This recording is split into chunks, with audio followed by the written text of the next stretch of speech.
Hey, Buckeye Nation. Welcome to the Buckeye Cast, your only commercial-free Ohio State football podcast. These guys were born and bred in the Buckeye State, and they like to talk Buckeye football and drink bourbon. Subscribe and leave a review wherever you get your podcast. Now, pour a drink and pull up a stool. Here's your host, Joe Warwick. What is up? We are back. We are back, baby.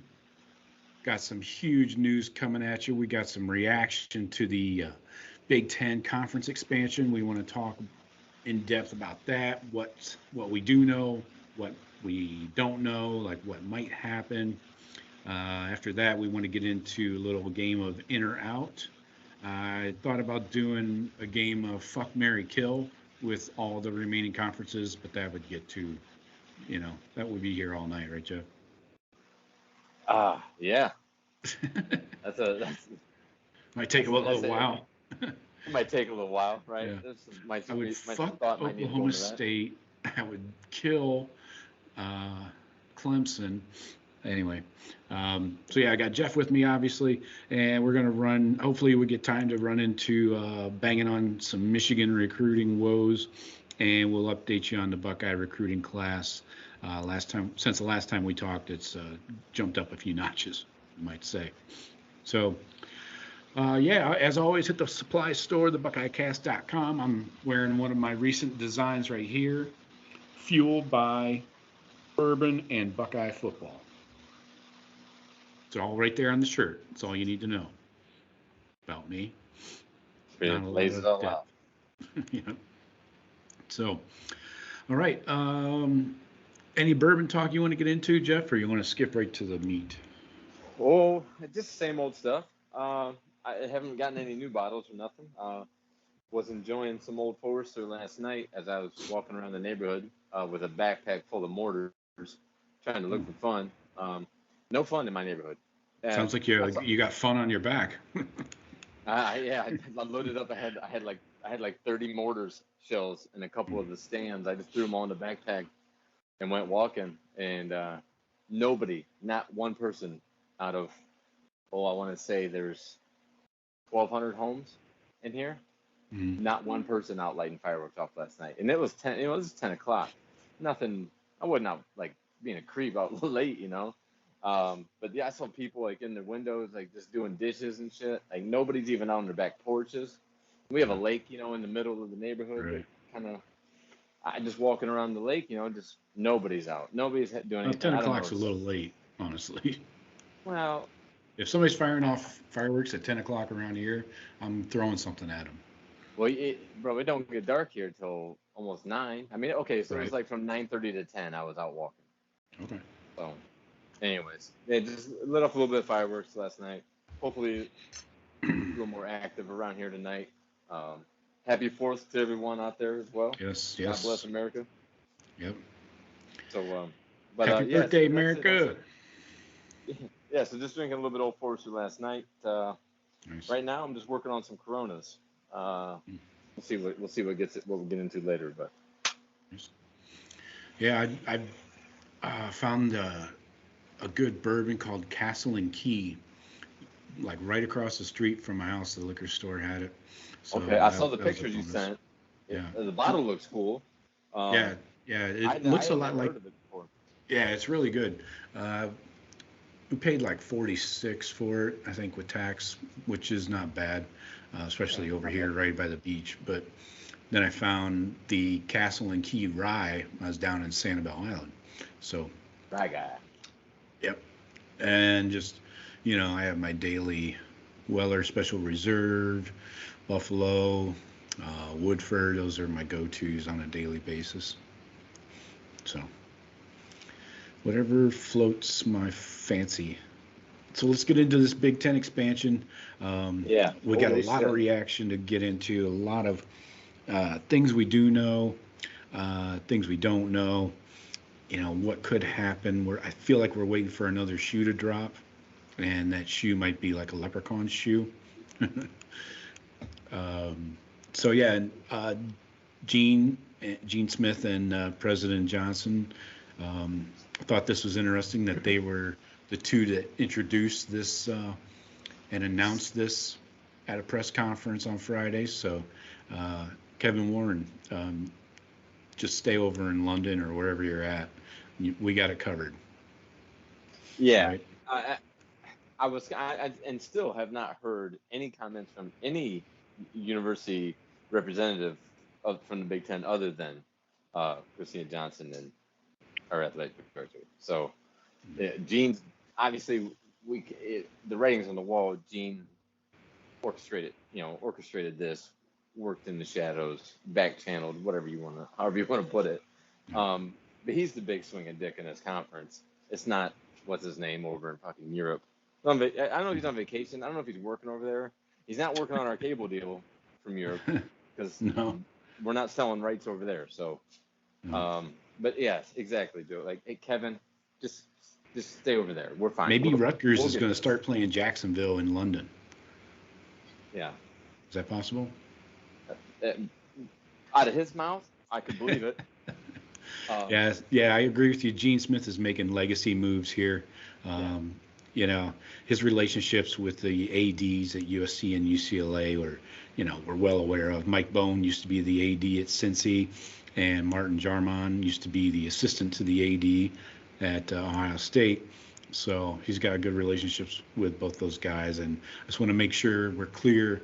No credit is given to Kevin Warren. None. Not from our vantage point for sure.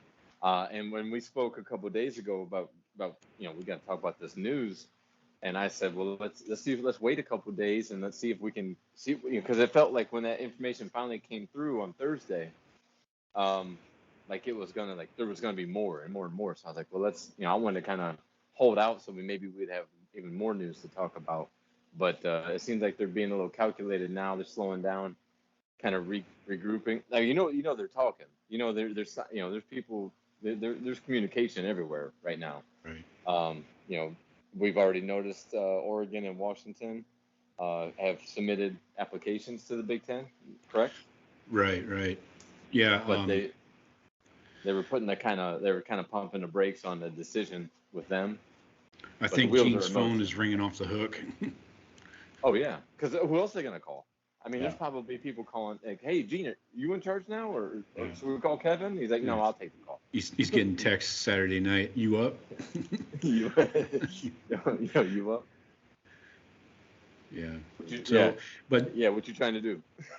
In addition to Gene making these moves, the TV executives for these networks are also running these negotiations. Oh yeah.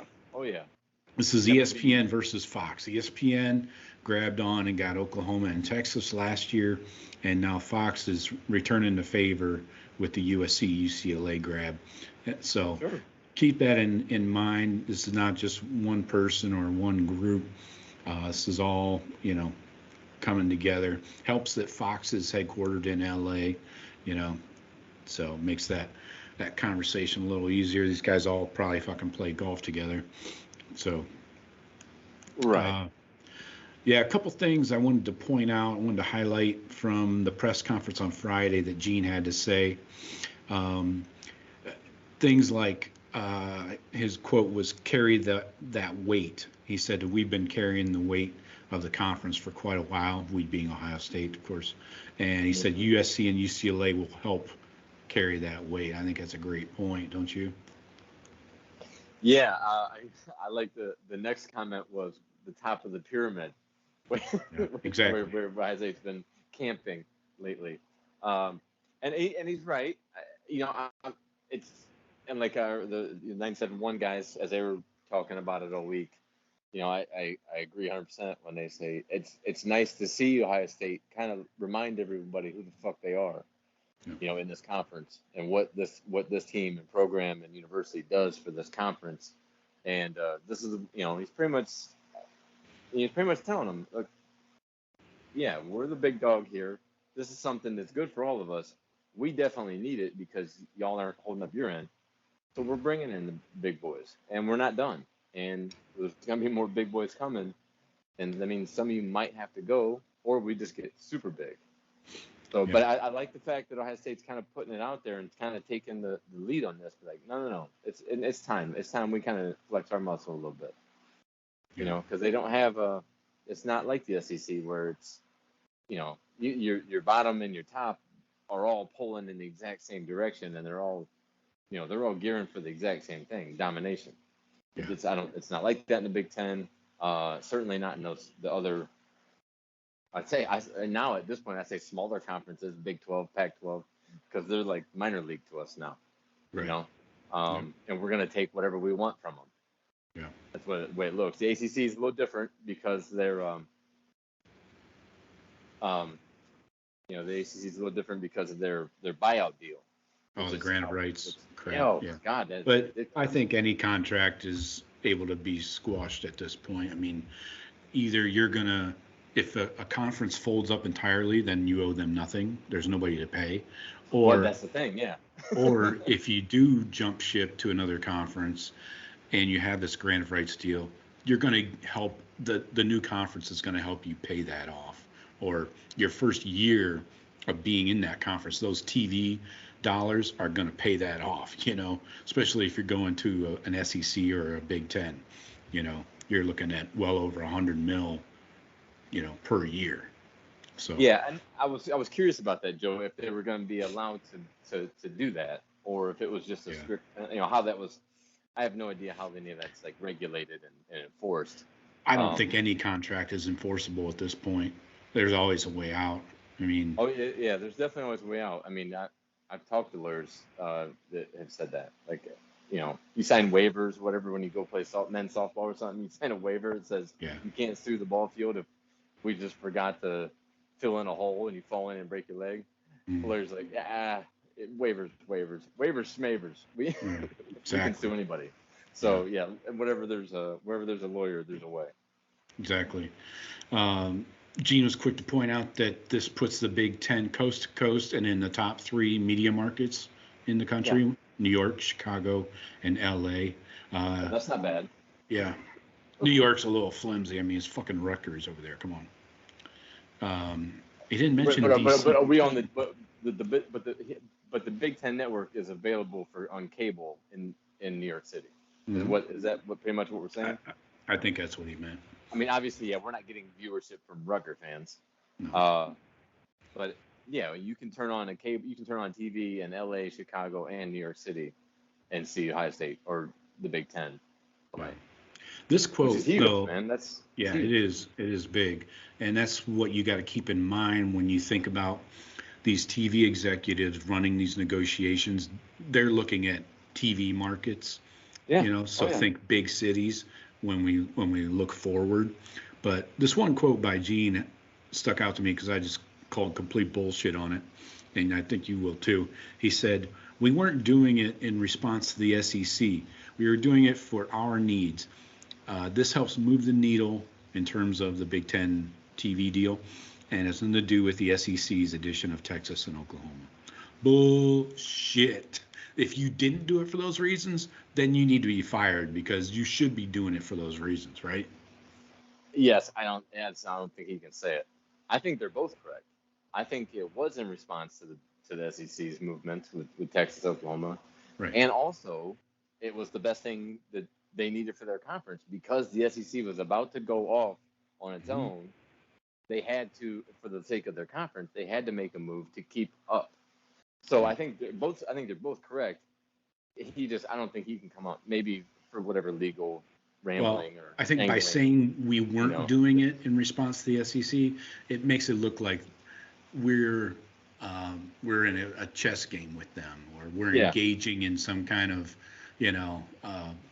big time, plucking of teams or something, And I think he wants to stay out of the muck there. Oh, of course, yeah. He's got his eyes on the prize as far as expansion, and I'm sure he has a real good idea of maybe not sure the time frame, but I'm sure he has a real good feel as to where this is all going to eventually end up at. And it might be us in the SEC, at 25 teams apiece or whatever, or 24 teams apiece or whatever. Yeah, so that's what we know so far. We've heard a lot of wild speculation from everybody. So let's talk about what might happen. Sticking with Gene and his comments, he said Friday that he'd like to see Notre Dame join a conference, and obviously the Big Ten would be ideal. So when you think about adding teams, like we talked about, you got to think TV market, and you also got to include that AAU crap. So that these schools need to be part of the AAU, I don't know, secret club or whatever. Yeah, I don't know what the word is for it, but yeah, the certain accreditation that certain universities have, right, with hospitals and Association of American Universities. Very specific. Yeah, right. To be more general. The American Dodgeball Association of America. Of America. Dodge, dip, dive, duck, and yeah. dodge. So I mean, and I don't have the list of those, but I do know that is a guiding force, or maybe not a force, but a guideline as to their expansion. Mm-hmm. So what we talk about as far as potential additional additions, Jesus Christ, additional teams coming to the conference. I don't know off the top of my head which ones would fill that AAU. Well, that's what we're going to speculate here on.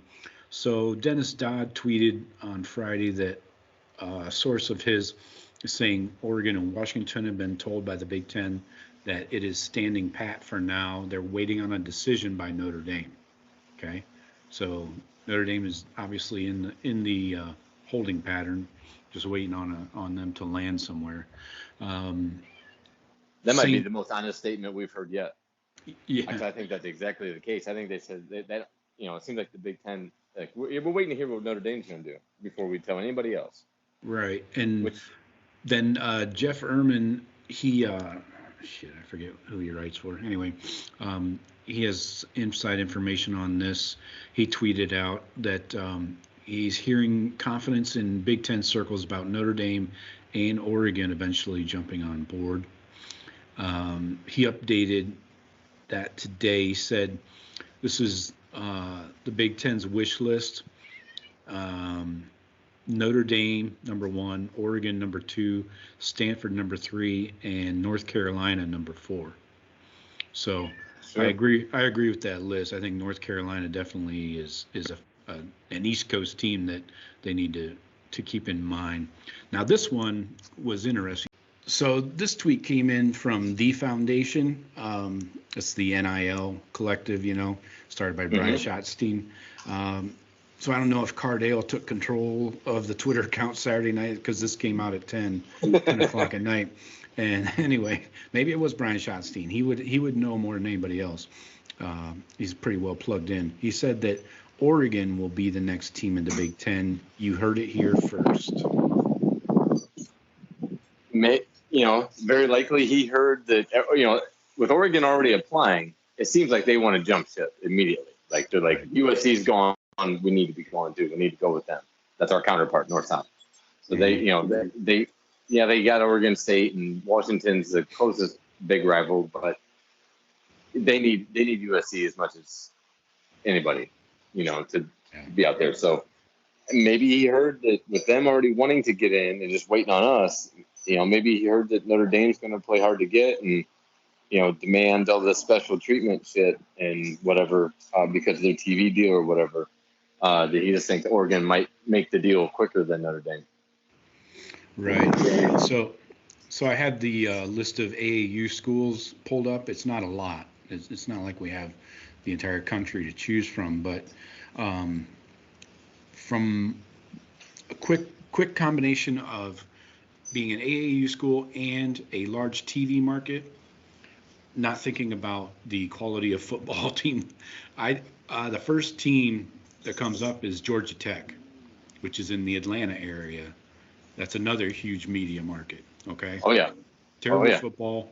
They just changed from the triple option to more of a conventional offense, so that's going to be a train wreck for years. But you get your foothold as a conference in the South and in Georgia specifically. Yes. And we're all well aware of the talent pool to pull from there. So and we've done very well there over the years. Imagine if they were in the conference. Yeah. And it's a great school as far as everything that the presidents look at other than football. Yeah. It's a great school. Great technical school, architecture, blah, blah, blah, engineering. Yeah. I mean, they're huge. I mean, they're very well respected. You have a Georgia Tech degree. I mean, that's important stuff. Right. So, yeah, also on here that I would lean towards, you got North Carolina, which would bring in the Charlotte. Yeah, not a huge market, but not terrible. Oregon, of course, we talked about, which brings in the Seattle TV market. And then brands, too. I mean, and they're brands. I mean, even if you're, the lower markets, if you're a brand, that can offset your lower market. And you know what Phil Knight likes? He likes money. You know what else he likes? More money. He likes people to, he likes people to keep talking about Phil Knight. Exactly. So you also got UW here with Washington. That's all the public schools that I would even look at. Private schools, though, you could maybe stretch out on a couple of these. You got Boston University. Not Boston College. This is Boston University. Forget that. They're killer in hockey, but they have Duke. That's not it. Duke would be good for basketball, I guess. And if you take North Carolina, I think you got to take Duke. Right. If North Carolina's a play, because I don't know if those two will leave each other. Right. Because and Duke now, obviously, Duke's a small ass school, and if you already had North Carolina, you're kind of over. They're 8 miles apart or whatever, 6 miles apart from each other, so you're not making any more markets. But Duke is a master brand. I mean, it's a blue blood in the second most popular sport. You know what I mean? Yep. So it's not like they're a small school, but they're a contender. No, Duke is fucking Alabama football. Duke is Duke basketball. So I think, and plus it's a high academic school. Yeah. It's a prestigious school. You're gonna get their teeth kicked in football, but it might make up for it with the notoriety and attention that it would bring in basketball. Oh, while we're on the topic of other sports, let's. I would if you take North Carolina, I think you have to offer Duke as well. Possibly. While we're on other sports, let's all keep in mind that, and this is across the board, football is driving this. Okay, so let's not pretend that we need to be concerned about how the lacrosse team is going to get from Rutgers to LA. Okay. This is not our concern. This is strictly football, and we'll sprinkle in, like we did, a little basketball conversation for a Duke. If your athletic program's about to get $100 million from a TV network, that's on y'all to figure out your transportation needs for the other teams. Yeah. The football team's going to be the one getting you that $100 million. So, you ever heard of NetJets? So wings up. The only other private school is Stanford. Yeah. So you pull in that Bay Area TV market with those dirty hippies out there, and obviously you still keep some of those rivalries. Like if you can get Notre Dame and Stanford, then you got that rivalry still there. USC Stanford kind of is a rivalry, I guess. You still maintain that. So that's why I think that list of the top 4, Notre Dame, Oregon, Stanford, UNC, are pretty legit. So Notre Dame, Oregon, Stanford, UNC, and North Carolina. But what's funny is Notre Dame isn't an AAU school, even though their academics are, probably tougher than a lot of those AAU schools. Oh yeah, it's Ivy League education with Power 5 football. I know. Yeah. Thanks, Marcus. That's their sales pitch. Really, I wouldn't have thought that. So are there other private schools that are members of that AAU? Yeah, there's a bunch of others, but they're all like the Princetons, MITs, Rice. More Ivy Leagues and stuff. Okay, well, exactly. I wonder why Notre Dame isn't. Are they not? Is it? I was led to believe, and I think I read this somewhere, that it was related a lot to medical facilities.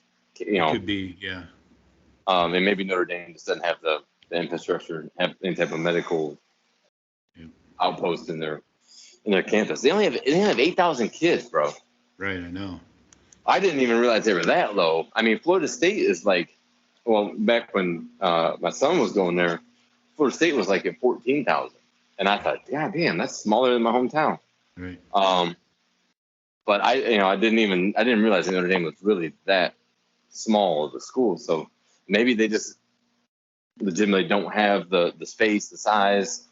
Yeah. They still have the money, though. Lucky Charms. You're gonna need a pot of gold to pay for this school. Yeah. So let's play the in or out game real quick. We're gonna rifle through these. I'll say the school, you say in or out, and our standard for in or out is we're not limiting the conference to a number. So don't worry if we get up to like 30 randomly. So the standard is if you are watching college football and there's a game on at 3:30, it's Wisconsin and blank team in Madison, would you watch it? Is kind of the standard for in or out. So they're all Wisconsin at home versus somebody. Yeah. Okay. All right. This is just all right. The Now all right. Now go through. Please go through our conference when you're done, as well. No, it's too late. We don't get to kick people out. Are you sure? We get the lawyers on it. We can get people out, can't we? I don't know. I don't know if Gene's going to go for that. Okay. All right. Let's do it. It's not that fluid of a situation. It's not that fluid. So right. Let's start with the ACC. Boston College. Out. Clemson. I'll watch that game. In. Yes. In. Okay. Florida State. In. Out the brand. For me. Louisville. Didn't they just pay somebody $8 million? I'll tune in to watch that shit. Out. I know they did get a 5-star though, like the number 1 running back in the country, I think. Yeah. And I thought we had the two. Sorry, sidebar. I thought we had been recruiting the top 2 running backs in the country. This guy's a guy I never heard of. I don't know. Maybe it's different rankings, but. Yeah, well, you know, those are a fluid situation. Yeah. Right. So I'm out. I'll go out on Louisville. I'll pass. Okay. NC State. They're supposed to be really good this year. I'll watch it just because of the hype I've heard about them this year. In. I'm out. This is not a 1 year. You know, they're not coming to the Big Ten for 1 year. This is like forever. Oh, okay. I got you. So right, I'm thinking of like. Sorry, I got off on next year's schedule coming up. Yeah. Okay, so I'm out on North Carolina State. Syracuse, out. They offer nothing on football. Nothing. Yeah. Wake Forest. Get the fuck out of here. Out the Duke. club. Duke, I'll say in. I will say in. because of the basketball. Because of the basketball angle and the North Carolina tie. If it were to play out. All right. Georgia Tech. We just kind of, enticed everybody with that one, with the TV market. Maybe if they still had that triple option rolling, that's closer to what I ran in high school. Yeah, the Ramblin' Wreck. So I have to say, you know what? I'll say in Georgia Tech. I always like the uniforms. I like the market in ATL. I'll say in. I'll check out some Georgia Tech. Try to figure them out. I will too, for the recruiting aspect, and to infiltrate the South. Right. Canes. That's big. Miami? Yeah, I'm in. Me too. In. North Carolina, I think we already answered that one, right? Yeah, we're in on that. Yeah, we're both in. Pittsburgh. Also an AAU school. Right, and I had heard that. And Pittsburgh's interesting because does Penn State need a dancing part? How does Penn State feel about Pitt coming into our conference? You know what I mean? Narduzzi used to be assistant at Michigan State too. Yeah, he was in D.C. for a while under D'Antonio. Penn State already loses their 5 stars to us, so they shouldn't be concerned with Pitt coming in. Yeah. And just for the sake of James Franklin gets to talk more shit and get a little more nervous, I'll say in with Pitt. They, like you said, they're accredited with the affiliation. And I like us not being the furthest east. Okay. I mean, I'm with Maryland and Rutgers, of course, but I don't really even count that. I think I would say in with Pittsburgh because it could create a more regional rivalry, not just with Penn State, but Ohio State, Michigan. Sure. And I think Pitt and Penn State, I've never heard about those two teams playing each other or any type of rivalry. No. I would like to see that. I mean, I don't know what – I mean, as far as being a college football fan, obviously I don't know either program that well. But have you ever heard about a Pitt Penn State beef or any type of big game? I don't think they've probably played, but I'd like to see that. I think it would be good.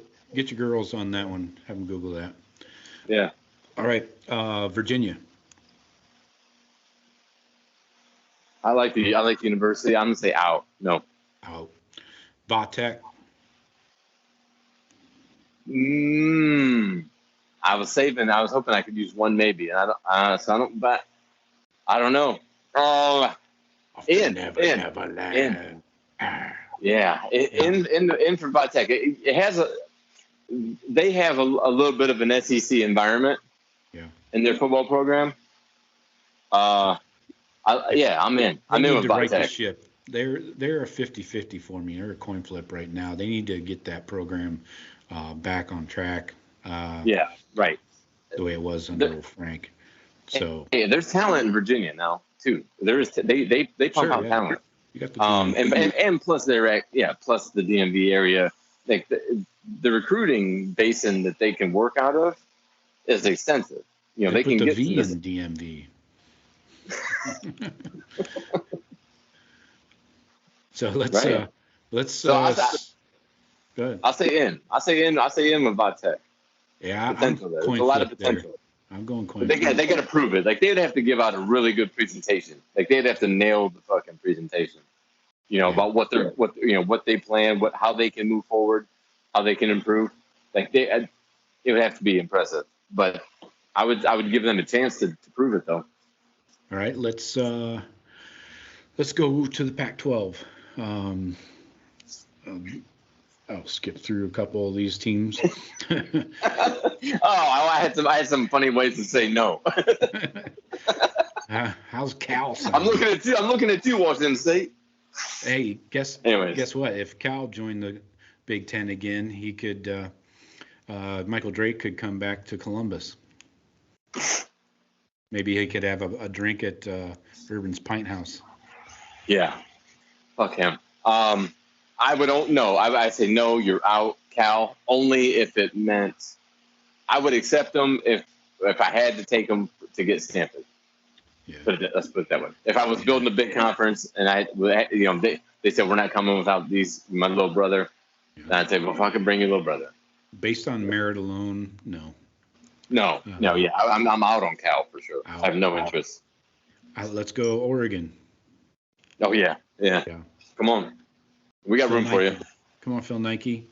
Yeah, and then once he gets in conference, we can talk about the gray on the fucking sleeves. Yeah. Oregon State. No. Out. We don't need you, bro.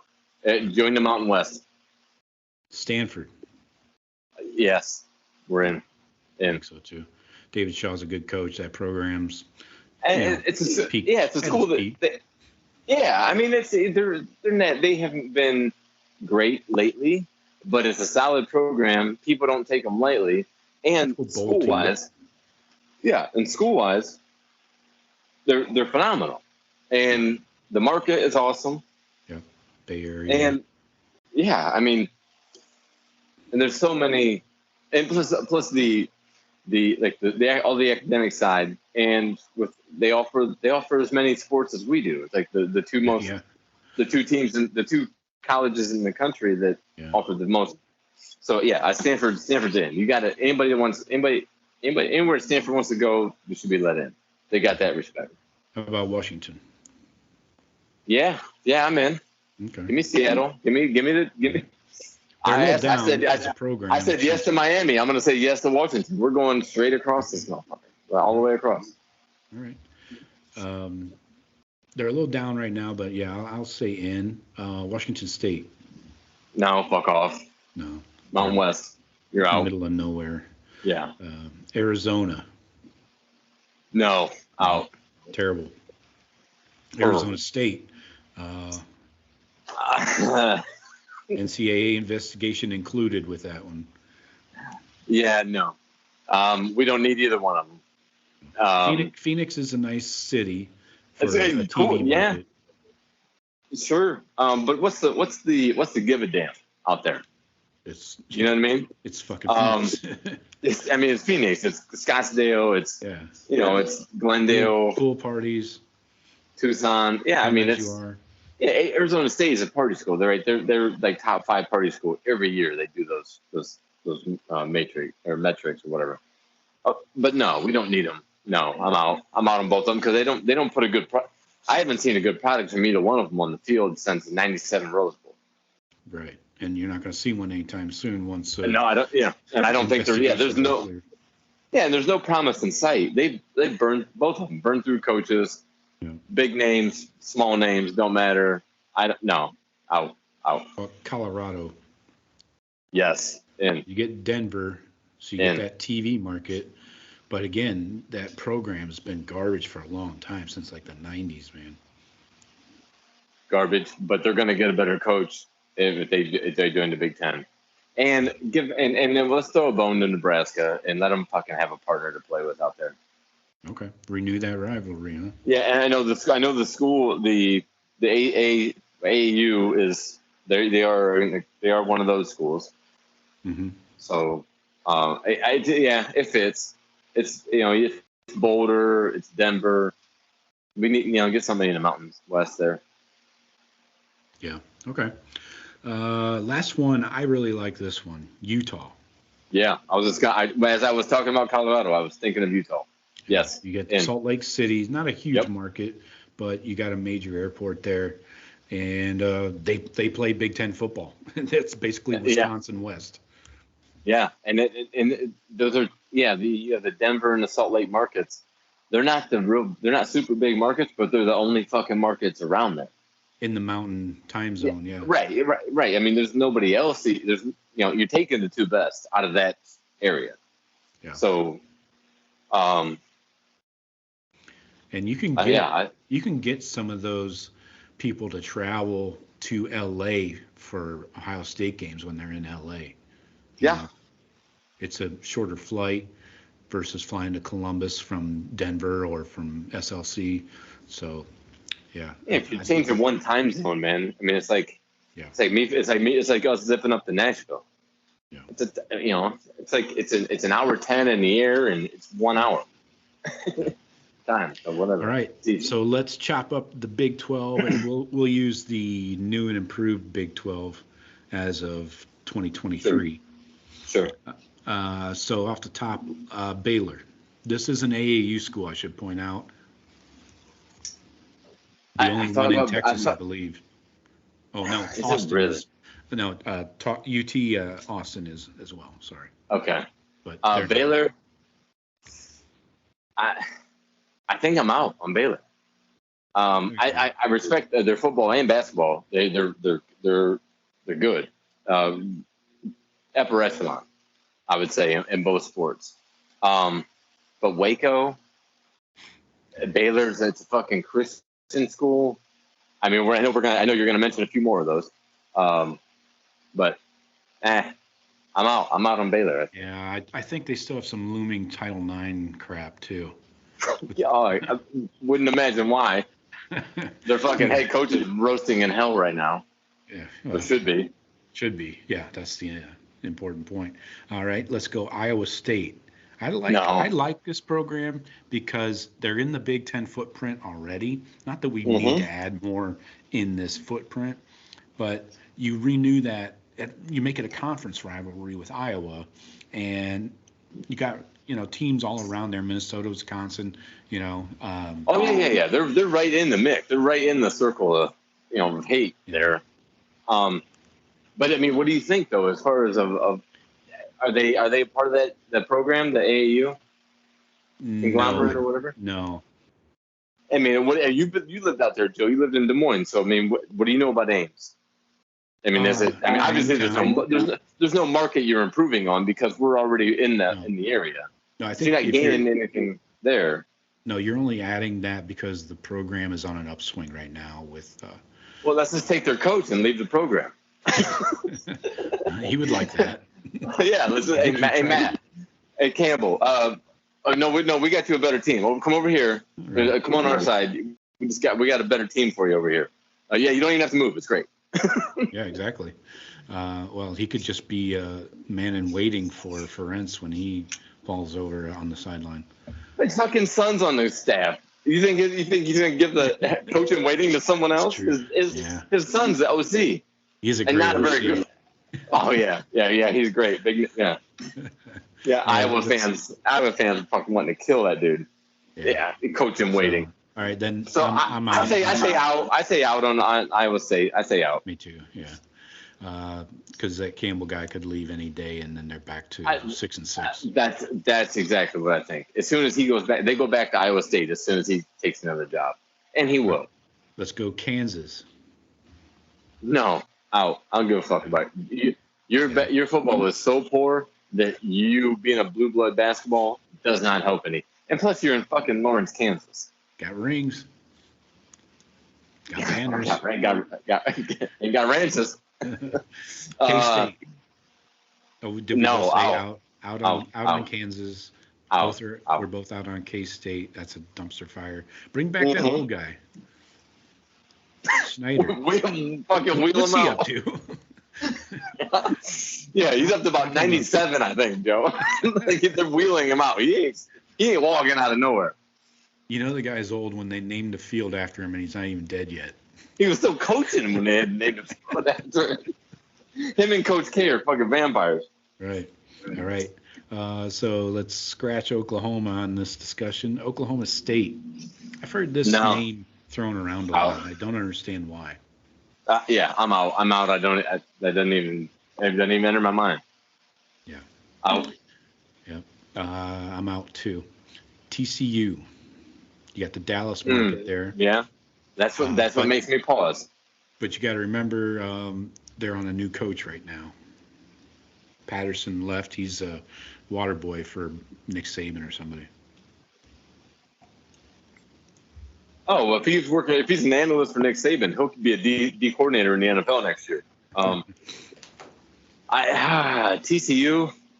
Yeah. I mean, I don't know. Patterson had it going for about a 5 to 8 year stretch where they were, I don't know, 9, 10, 11 wins. And then in 14, them and Baylor were challenging us for that final playoff spot. I think he might be on the Texas staff as an analyst. He's probably getting paid more there than he would in the NFL. Yeah. It's a Dallas market. Right. And I say no. I say I'm out. I agree. I think that program was teetering on mediocrity when he was there, and it's not going to get better, now that he's gone. And that's another school that has less than like 10,000 kids. They have like 7,500 kids. What's their stupid fucking hand sign? Horns up. The horns. No, it's like it looks like horns. You're just putting your fingertips all together. It's kind of retarded. But. Yeah. So no, we're both out on TCU. Texas, no go. Texas Tech. That one is always interesting because it seems like they could be good if they got a good coach in there that can recruit Texas. I mean, there's so much fucking talent around. But they never, I mean, you got Cliff Kingsbury falling upward somehow. Yeah, how the fuck does that happen? But even you go back to the days of the Pirate, Yeah. But it was just like it was that quirky offense. It was the 5 wide run spaghetti, like that old Tecmo bullshit. Yeah. I'm out too. I don't. I'm out. It's Lubbock. It's fucking Lubbock. If I'm gonna pass on the Fort Worth area, I'm passing on Lubbock and I'm passing on Waco. I do want the Big Ten in Texas, so maybe you'll be able to deduct kind of what I'm hoping for. But keep going. West Virginia. No. Out. Okay. Out. We don't need our kids traveling up in no goddamn hills with them people. All right, nobody needs to be putting in that kind of dangerous situations. Right. I seen the movie. I know what happens. Right. Yeah. There was a guy with a musket on the fucking field. Right. Get him out of here. And a raccoon hat. That dude is wanted. Get him out of here. Get him away from civilization. No, out on West Virginia. They got nothing to offer. Right. I know they're not an AAA school. I would have considered them back in the days of, early Dana Holgerson or what's his name? Michigan coach. Rodriguez. Back in those days, I would have considered Pat White, Steve Slayton. Hell yeah. But that was that spread offense. It was like the Texas Tech offense. Yeah. Of that time, it was like, oh, ain't nobody has done this. They got a quarterback that should be the tailback. They got a tailback that's an NFL tailback. Yeah. But no. Both out on that one. I agree. They can join the SEC for all I care. Yeah, fuck off. Go down south. Roll down the hill. You don't see the SEC beating down their door, So right, exactly. We got nothing off. That's why. Academically, program-wise, there's no real angle there. It's just a party school. They burn couches. What you think? West Virginia isn't in the AAU? Oh, I would lay a paycheck on it, and I don't even know. Honestly, I'm guessing, but I don't fucking think so. No, they're definitely not. Okay. All right. Okay. All right, we got 4 new teams that'll be joining in 23. Let's start with Houston. In or out? Yeah, in. Ooh. Yeah. Give me Houston. Give me Houston. I think give me Houston in every aspect of Houston. TV market. Every aspect. And I don't know if Holgerson's got that program rolling yet, but yeah. I didn't even realize it. He's down to Houston now. I was thinking he's still in West Virginia. I will take that slick son of a bitch. I'll take him in Houston. I don't want him in West Virginia. They got the surrounding talent. Okay, and I told you I would love to have the Big Ten in Texas. Yeah. I want them in Houston. I want them right down the road from College Station. And they're kind of SEC area. They're southeast, really. Oh yeah. They're on yeah. They're only an hour or two from LSU, like a drive. Well, College Station, A&M's. I think that's inside of 60 miles. I think. Yeah. So maybe right around there. I'll go in with Houston with you. Sure. That'll put us right in that battleground, where who's making the biggest amount of noise right now.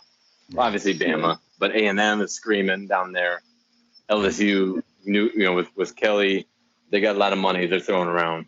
Let's just plop right down, throw the Big Ten flag right down in the middle of it.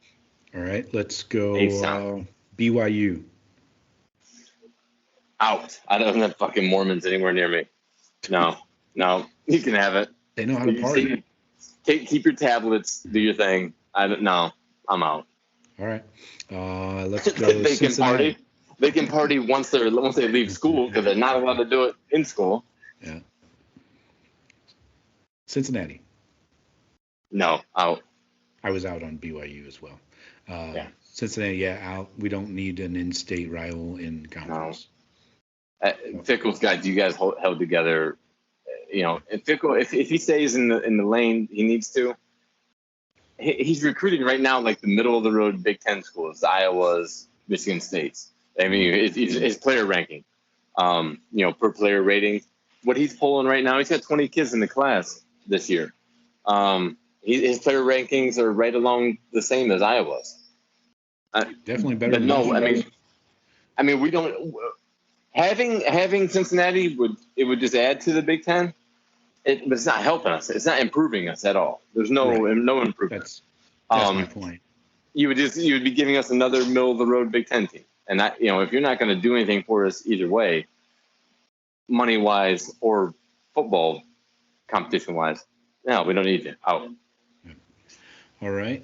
Last one is UCF, University of Orlando. All right. Well, yeah. Trying to pull on my hometown strings here. You got Not my hometown. Shit. No, the fact of having the Big Ten in Florida, Huge. is huge. Is tempting. Yep. Definitely. Good size market. Sure, Orlando's growing. And you know how big this place is over here, man. And the school is huge. The school is growing, improving. You know what I mean? So I think UCF as a whole institution is on the upswing. But if we already have Miami, I don't think we need Orlando. But if we don't if we don't have Miami or Florida State, then I say let's get UCF. I think we can get Florida. Yeah, I think one Florida school is enough. One, just one. So I don't see how you could possibly get two, honestly. Only if it's Florida State and Miami, if they just decide to come as a pair, right? Yeah. But if we had them in place, no. So I don't know how do you want to classify that. Say UCF instead of in or out, it's under stipulations. Yeah, we'll think. We'll get. Our people will call you. Our best people are on it. Our people will get in touch with your people. Yeah. So so that was a good game of in or out. I don't know how many teams we came up with there. I wasn't keeping track, so I think we probably would have hit 30, close to it, at least 24. So, so all this said, I mean, all this in or out game and everything. Do you think that college football is headed toward 2 super conferences? And I'm saying the next 10 years. I do. Yeah. It seems like it's angling that way. Hearing some stuff that Gene was saying in the press conference recently, it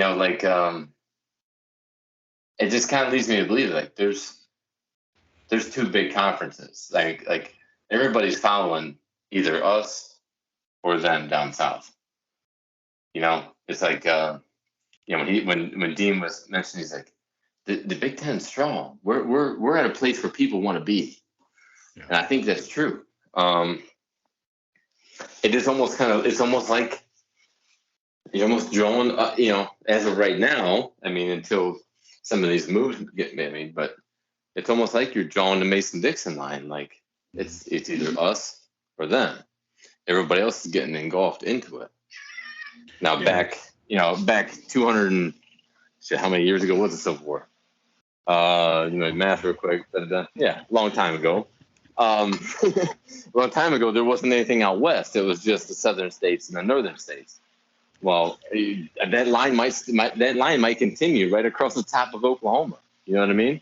Yeah. Well, from Nebraska up or Kansas up, you're Big Ten. You're south of that, you're fucking SEC. I think in 10 years, there's too much talk. I never even thought about it being like a 2-conference deal, but everybody has talked about it over the last couple of years now. So, it might be like the elite football programs just break away from the rest, and it might be, I would say, if I had to guess, like a 30 and 30 at the most. So 60 teams total. I think 24 each. Right. And then 24, 48. I think, look at it like a larger NFL where you got AFC, NFC as conferences, and then you got divisions within those, and maybe those divisions are more regional, because like the Big Ten is so spread out right now. I don't know how you created an AFC West out of the Big Ten, but that's what I'm thinking. I think, you could do away with at least 24 schools out of the Power 5. Well, right. Okay. Because the SEC, they're not going to go north or west to get their teams. Maybe Southwest. Maybe they take on an Arizona State, possibly. But we are going to have. Yeah, right. I mean, but I'm saying like if you decide on a final number, like all right, there's going to be these two conferences. What the number is going to be 24 apiece. The SEC has what 8? What do they have right now with Texas and Oklahoma? Are they sitting at 16? 16? Okay, so they would need 8 more. They're not going up north to get them, and they're not going. Like I said, they're not going to. We don't have to worry about Oregon or Washington going to the SEC. So the Big Ten would have to encompass the more of the spread out, taking everybody from every corner. But to your point with the divisions, that makes a total sense. Give me a division with Penn State, Ohio State, Michigan State, Michigan, whoever, Pitt. Mm-hmm. That's a pretty cool fucking division, right? Right. And you're right. You know what? Now that I think about this and we're talking it out, the SEC really kind of pigeonholed themselves by being so regional. They basically set up a fence, like you said, south of the Mason-Dixon line and over to Texas, and that's their region. You can't create more schools within your region. You're just going to have to add shittier schools within your region, Or pay out the huge amounts of money to Clemson, to Florida State, to Miami, to keep the I'm saying the best of the rest of the southern schools outside of the SEC. Right. And Miami's on the rise. Like Clemson's there. Yeah, Clemson seems like an SEC team. Florida State kind of does. So they could pull it, and they could keep a North Carolina potentially. We could lose out on another. Because if it comes down to shit like that, where it's like, all right, there's only 2 of us left, and it's fucking fast as you can pick them. The SEC's gonna stay. They're gonna stay local. I think that's the attitude and the swagger of their commissioner. He's gonna go out and he's gonna get North Carolina. He's gonna go to Clemson. He's gonna go to Tech. They'll go to Georgia Tech. He's gonna try. I'm not sure he's gonna get all of those. Well, okay, right. That's okay. That's yeah. And again, that's just picking the shittier teams in your region. At least the Big Ten has created a region that is coast to coast. And right, and we just added. Yeah, you're right. We just added one team we added a team that's better than most of the teams in our league. We didn't, and plus we took on UCLA, which is like the SEC taking on Georgia Tech. Same, pretty much same thing. Prestigious school. LA is south of the Mason-Dixon. Yes. Across. Yeah. I was hoping you wouldn't correct me on that. I knew that as I was saying it, but like I said, I just don't think the SEC. We already got the fucking best ones in Southern California. Who else are they going to get? If the SEC wants San Diego State, fucking have them. Aztecs, all yours. Yeah. But I mean, there's nobody else for them to get out there. Exactly. So, and I don't see them having that kind of. I don't see the schools out west being interested. Honestly. No. I mean, you're going to have to promise them some serious cash. You're going to have to scratch some big checks to make it worth their while. I mean, you picture a Bay Area team like Stanford or Cal going to the South. Yeah, going through the Grove on Saturday at Ole Miss. Here's your new rivalry. Yeah, you got the Bay Area kids with the fucking cowboy boots and shit from South Carolina Gamecocks. Go Cox! Go Cox! We're a bunch of liberal feminists over here. Go Cox! All right, this isn't gonna work. Yeah. So anyway, I think we nailed that one down pretty good. I think it's 2 super conferences, 24 to 28 teams each, and divisions within that. And I think they realigned some of the shit. I mean, like Rutgers, Maryland, Vanderbilt. These bottom of these conferences. That are great universities. Vanderbilt's a great university. Georgia Tech, even, those type of schools. Georgia Tech, because of that TV market, Joe, you're right, would get consideration that they otherwise shouldn't, but strictly because they're in downtown Atlanta. I see the SEC snatching them up quick as fuck because they don't want us. You don't want the Big Ten coming in there and grabbing them because we might pay more.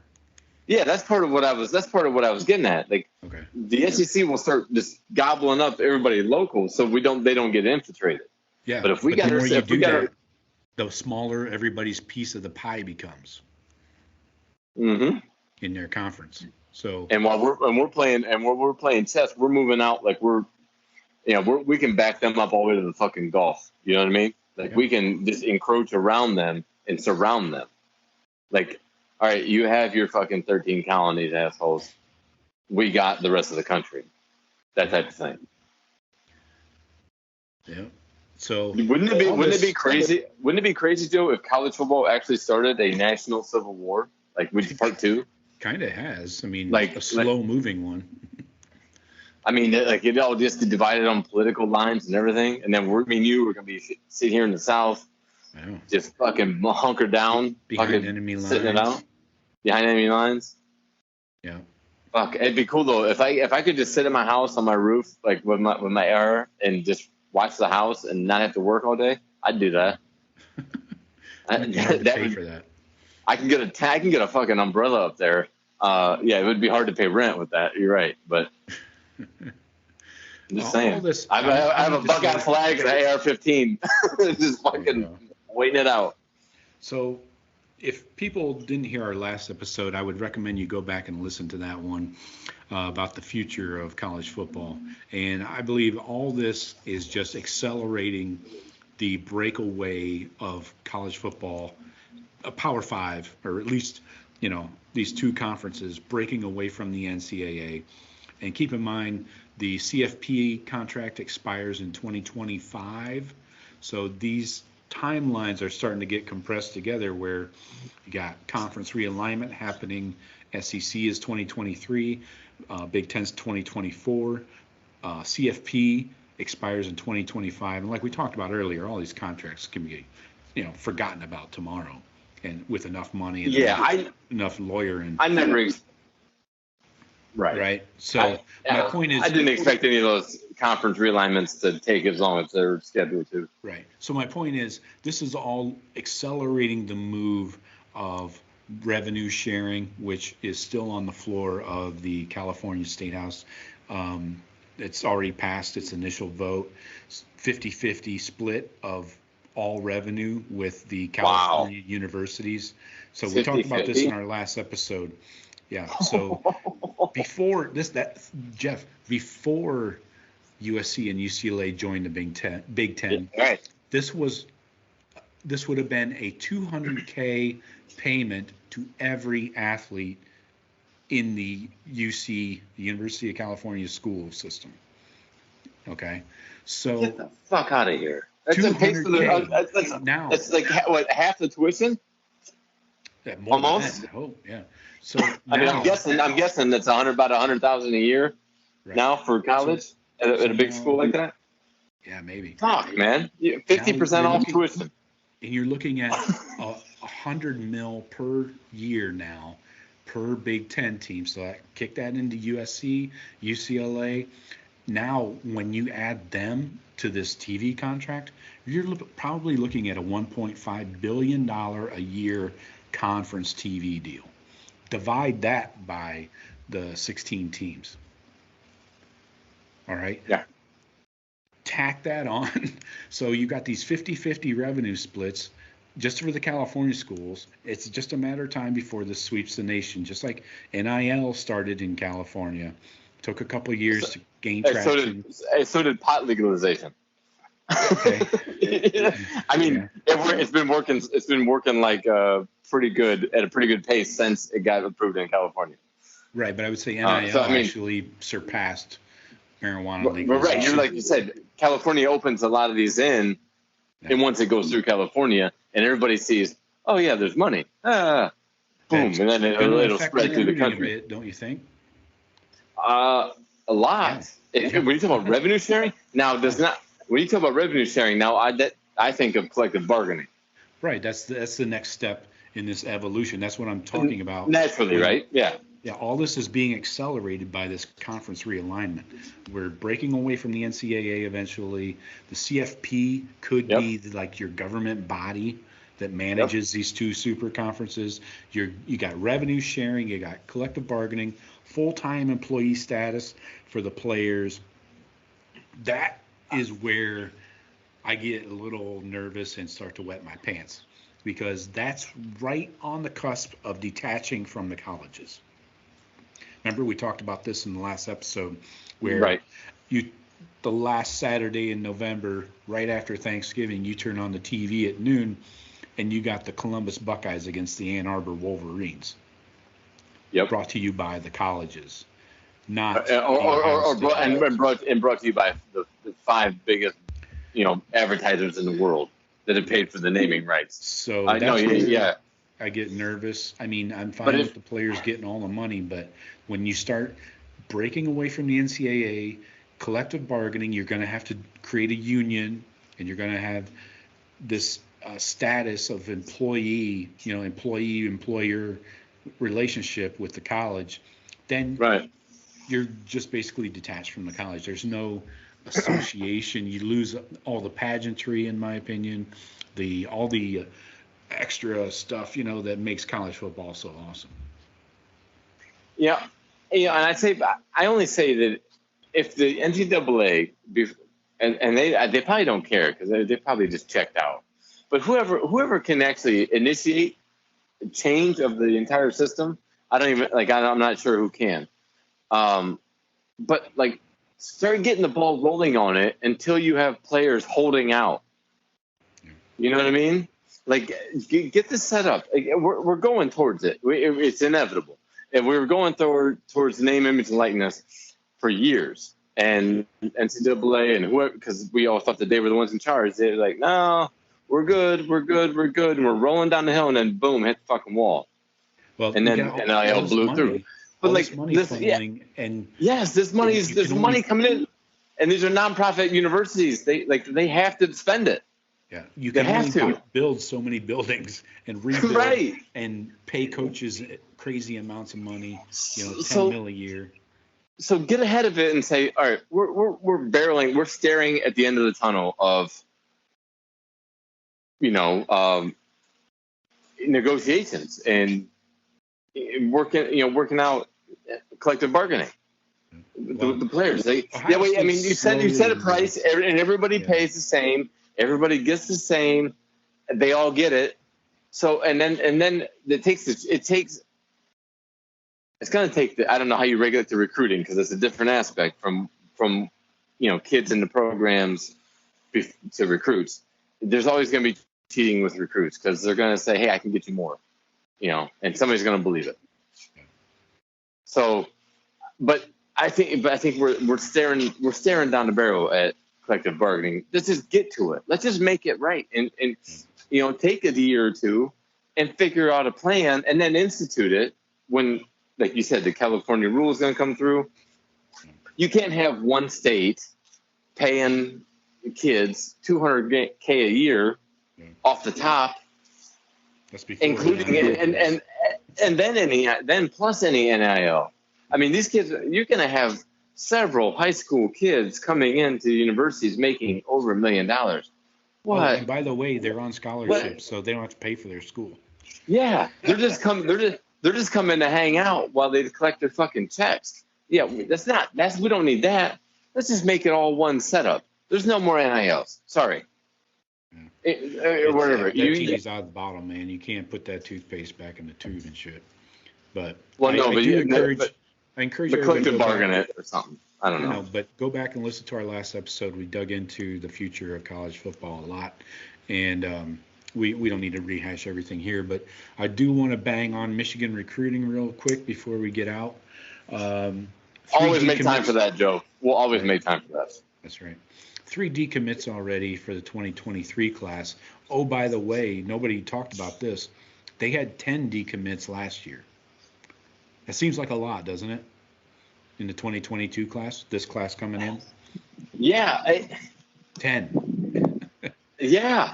I remember last year, that's why I put the over under at like 8 wins, I think. because there was so much negative momentum last year with what they had going on, and it seems like it got worse after a better season. It seems like it still got worse. Harbaugh said, "Hold my milk." Yeah. You don't think I can fucking ruin a program? Watch this. They got 8 commits. They ranked number 50 even in the country, number 13 in the Big Ten. Behind Maryland. Yeah. Or in front of Maryland. Only Maryland. Jesus Christ. My favorite recruit, though, currently committed, this guy is an all-timer. He sounds like he's from Florida. He's not. Or maybe from Cuba. I don't know. Running back Cole Cabana. like pool cabana. I know. I have the music in my head right now. Oh my God. I'm thinking Cabana song, man. Cole Cabana. So, yeah. Pretty awesome. Perfect. Perfect. Yeah. Put him right there with Corum and or whatever else. McDo. Whatever the fuck. Yeah. So yeah, I did want to mention. I saw a little impromptu kind of social media interview with Jonte Cook. He's the 5-star wide receiver that just committed to Texas shortly after the Arch Manning signing, of course. Sure. The big windfall from the Arch Manning signing. Right. Where was he out of though? Was he out of Texas? I believe so. I'd have to double check that, but I thought so. I thought he was. But somebody was asking him about his recruiting and each school, and he said Oregon. Yeah, he's from DeSoto, by the way. They put out a few kids. He said that Oregon was really trying to be real with him and talk about a relationship and his future there. He said that Michigan, though, was just the same old recruiting pitch. They were just very, just not really talking to him like a person. And I think that's why we're seeing these decommits. We need your ranking fill in this slot on this sheet of depth chart. They're just looking at numbers. Exactly. Yeah, okay. Not talking to the kid like we need you. We're about to take the next jump. We just beat Ohio State. We made the playoffs. You can come in. We need depth at the root, or not depth. That you don't want to say depth. You want to say we have these guys leaving the program next year. We need a receiver in the receiver room that can come in and maybe start. Yeah, we need to hang with our fucking rival. Our rival is pulling all these other kids that. And he used the rankings against them. They say these kids are the best in the world. They just keep getting the best in the world. We need somebody. We need who we think is the best. You, right, to beat them. Yeah. It's the angle of using the great recruiting of your rival against them. Yeah. But yeah, it's like they just completely passed on it. Yeah. Well, Harbaugh was on a family vacation and. I've seen the TikToks. Oh yeah, I've seen the TikToks. So fucking, the guy's been checked out. I know right now is a dead period where you can't have any face-to-face contact, but you can still communicate with recruits. So this is typically a football coach vacation month. The month of July, until the end of July, and then and they all deserve it. And they all deserve it. I can't. I'm sure Ryan Day and all the high state coaches are taking a vacation at some point. Right. I'm sure they all are. But I'm guaranteeing you, they're not all taking the vacation at the same time. Right. And like nobody's answering the phones or nobody's around. You call back later. And if there is, like, you don't see fucking TikToks of your coaching staff just jacking around at an airport. Yeah, when you're getting when kids are decommitting from your fucking program, or commitments are decommitting, and they're saying, "Oh, we're done," and you're losing out on all the best talent. They didn't even get a chance to decommit because they never committed. It's their perception. It doesn't look good. So meanwhile, Buckeyes are doing okay on the recruiting trail. We got 16 hard commits. We got 3 corners just committed this week: Kayan Lee, Calvin Simpson Hunt, and Jermaine Matthews. The Kay and Lee one was interesting to me because he's from Georgia, Cedar Grove. So Yep. really liking anytime we can pull any quality talent out of there. These guys are all 4-stars, by the way. These are not like 3-star projects.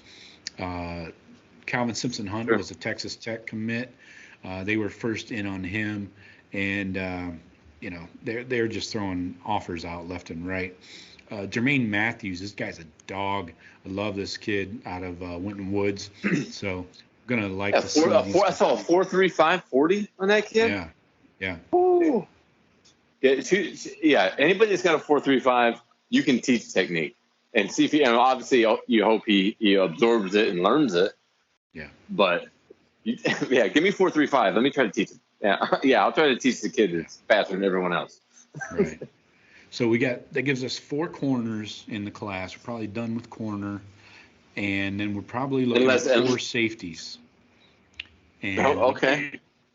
So this is going to be a DB heavy haul, obviously. It needs to be. It needs to be. Yeah. Yeah. So we got the Dijon Johnson. He was the 4th corner, by the way, out of Tampa area. Yeah, I do like that after the week that Heartline had. We didn't even do a pod sense of that. He pulls in 3 top 10 receivers in the country, just as this normal yearly thing. Heartline's like, yeah, all right, I'm done by July. Got my 3 top 50 players. Boom. Right. And Tim Walton's like, I just fucking got here. Hold my beer. Mm-hmm. Yeah. You had Tate, then Ennis, then Noah Rogers from North Carolina. All go back to back days. Nice. And you knew they were all friends, and you knew they were all waiting on. They probably flipped a coin to see who would go first. Yeah. They said who. I don't know. They figured out some way to probably decide because they. That was 2 of them were teammates. I don't know if Noah Rogers. I didn't know if he was on that South Florida Express team or not, but I don't believe so. Because anyways. UNC. Yeah. So. Yeah. But so receiver class looks done. I would think maybe they're going to wait on a 4th for receiver, but 4 corners. You said how many safeties we looking at? Taking 3? 4. It's going to be an safeties too. 8 DB class. Yeah. I say D line is probably where we're the deepest, but there's a quarterback in that class. We need to get a running back in that class. At least one. Well, Fletcher's committed from American Heritage. Yeah. So Miami is sniffing around him. So our eyes are on. Where eyes are on. Yeah. So Richard Young signed a letter. Has he signed a letter yet? No. No, but he's going to Bama. That's pretty much written in stone. Is that done now? Okay. I was still holding on. It's not a hard commit, but it's done. He's been there like a million times. So the safeties are the high priority on defense. I know that we've had a great run on offense with the in-state O-linemen. We got Will Smith Jr., the D lineman out of Dublin Kaufman. Yep. And then we just got the receivers. Got a total of 4 receivers, by the way. And then we need to really shore up this safety position because, like we talked about before, this is a safety-focused defense. And right. If you're playing 3 of them, you need to restock because we have not recruited safety at that type of depth, and I can't remember since I've been following high safety recruiting.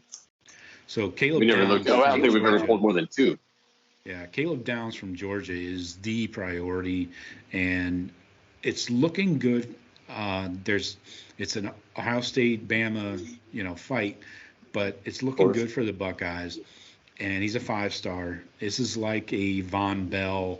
We need this. This could really turn the class. We're like 1 or 2 right now, but still, getting Caleb Downs is huge. And then we'll probably get what's his name, Jaden Bonsu. We've already got Cedric Hawkins. Who else? Is that the only? Malik Hartford out of Lakota West. So just need 2 more safeties. most likely Caleb Downs and Bonds to finish out that defensive class. Yeah, we picked up a nice safety last year's cycle, but we missed out on two great ones. I think the Wampa that went to Iowa. He's from Iowa, Right. and Branch. Yeah. So linebacker. Yeah, we can't. I mean, but those guys were top 3 safeties in the country. Yeah. It kind of reminds me of that Minkah Fitzpatrick recruitment. We were in with Minkah, as far as what I read and was following. We were in with Minkah to the end, and Bama ended up winning out. Yeah. Which, if you lose the recruit to Bama, if you're going head to head with Bama to the end of the line, and they win, you lost to Bama. Yeah. Most people do. Yeah, but we've also won some of them. They came in late on Von Bell, like you said, Joe. They came in late. They came hard for Von Bell, and that was a last-minute decision. Yeah. I just wanted to run through the rest of the defense because I think the offense is pretty much intact. We might take another national tackle if we can find one, but I think linebacker we're just going to take 2. Tackett Curtis from Louisiana, we're in really good shape for. And you want to just decommitted from Michigan? No, Tackett Curtis. Nope. I'm sorry. He hasn't committed. Sorry. He just visited. No, I got the name of the guy that the linebacker that just decommitted from Michigan. I got those 2 confused. That was Raylan Wilson. Raylan Wilson. Yeah. So then the other linebacker. So we got Tackett Curtis. I'm going to count him in the class. And then Arvell Reese out of Cleveland Glenville. That pipeline is opening back up nicely. And he's a stud, 4-star, 6'3", 212. He's like a C.J. Hicks type. 6'3", 212? Yeah. Yeah, fast. So high 4-star. I think that's where we go with the linebackers. D-line is kind of up in the air. Larry Johnson typically gets a late start and finishes strong. We got Mateo Uiagalelei, high 5-star. Say it with confidence. There you go. You got it. So I feel really strong. Yeah, about DJ's him. brother. I don't think Clemson's in the picture here. And that blows my mind. That the quarterback, your older brother, starting star quarterback at the program, and they're not. You have no interest.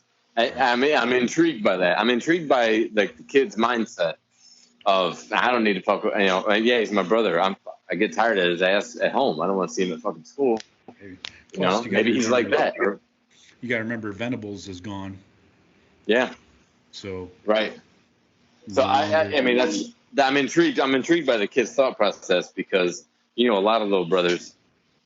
Joe, if you would have been playing D1 football somewhere and I was getting recruited, and that school that you were playing, I was probably coming to that school if they recruited me. You know what I mean? Right. Yeah. And but I'm interested by the dynamic of if that kid is not interested in Clemson. I'd like to see. And I heard, the dude he's like a JT Tuamala. Exactly. Right down to the Polynesian blood. But I don't know. I haven't seen a lot of his tape, but size wise, he's almost right there. It's pretty much the same type of player, I guess. Yeah. His dad's less than enchanted with the Clemson coaching staff, especially with DJ and his lack of development. Oh, yeah. Well, yeah, his dad's tweeted about that before. I believe that's why he's kind of playing the recruiting game. They're visiting schools and stuff like they should, but we'll see how it turns out. I think this class is going to be. I was thinking top 5. Now I'm thinking top 3. So I feel really good about it. Yeah, where we should be. I mean, there's no reason we're not a top 3 recruiting program every year. Yeah. I mean, and I say that only because I've seen it. How many years have I watched our recruiting rankings, and we're 5, 4, 2, 1. 2, 2, 1. No, we actually Auburn never won a recruiting title. I take that back. Right. But I mean, we were top 5 all the time. I think we had 1 year where we fell out of the top 5 between Urban and Ryan. So, and I say it totally equates to talent, because I look at what Alabama does. If you look at their recruiting rankings and their national titles, there's a direct correlation. Georgia winning the national title, what did they recruit 2 years ago? I mean, there's a direct correlation to all of that. So we should be top 3 every year.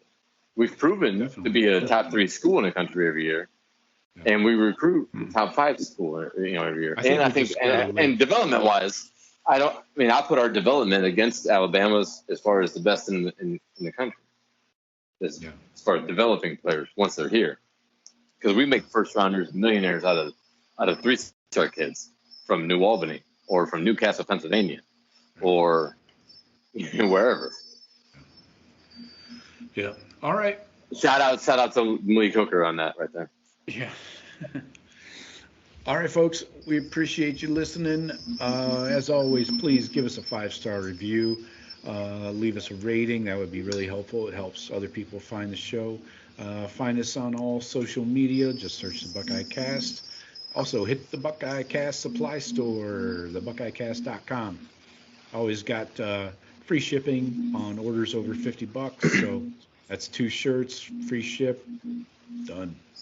Jeff, great show. Thank you for joining. Man. Brother, good to hear from you, man. Happy 4th of July. You too. Be careful out there. No doubt. People real in the streets. Living big out here in Longwood, Florida. All right. Have a good holiday, brother. Love you. All right. See you, folks.